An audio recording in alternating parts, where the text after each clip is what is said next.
Non, avec Jack Nicholson, c'était travail formidable, parce que de moment, quand il est arrivé sur le plateau, jusqu'à le moment, quand il a quitté le plateau, c'était un acteur absolument professionnel, très généreux aux autres acteurs.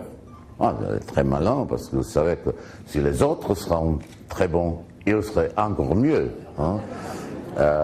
Non, il était toujours prêt, toujours concentré. Avant qu'il entre le plateau, ou après quand il a quitté le plateau, je ne sais pas jusqu'à aujourd'hui s'il est fou ou pas. Mais sur le plateau, absolument parfait.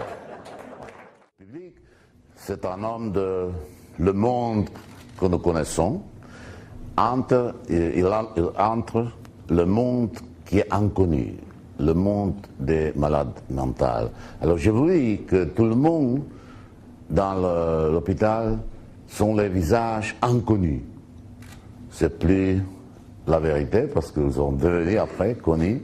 Danny DeVito, c'est son premier film, Brett Dourif, c'est son premier film, Christopher Lloyd, c'est son premier film, Vincent Schiavelli, c'est son premier film. Oh non, oh non. Oh non, oh non, je me... Ah bon? Non, c'était pas la mienne. Hein. Bon. Non, le livre a été écrit à la fin de l'année 50 par Ken Kesey, qui a travaillé dans l'hôpital mental comme un, comment est-ce qu'on dit?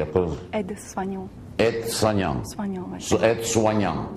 Il a travaillé là-bas. Alors, il n'a pas inventé sa tête. Il a décrit ce qu'il a vu dans les années 1950 dans l'hôpital à Oregon, où le film était tourné. Exactement là-bas. Mais je sais, par exemple, quand on a tourné le film, on a utilisé plus la lobotomie comme ça, comme vous voyez dans le film, parce que la médecine a progressé. Hein.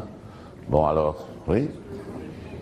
J'adorais ce livre parce que c'est pas vraiment... ça se passe dans l'hôpital mental, mais c'est la métaphore de la maladie de la société en général.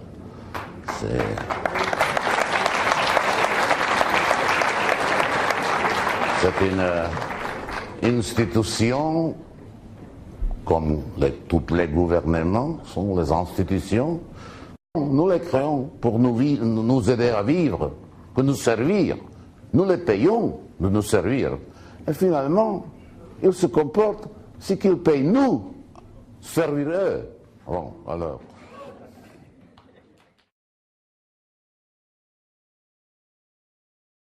Et j'ai un souvenir très précis qui m'a énormément ému. Je connaissais beaucoup ce film, je l'avais vu et revu, mais j'ai eu le sentiment de le découvrir véritablement dans cette salle, dans la scène.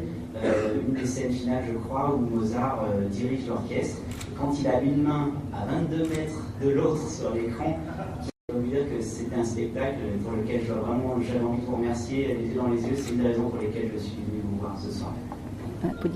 Je vous remercie pour votre remarque.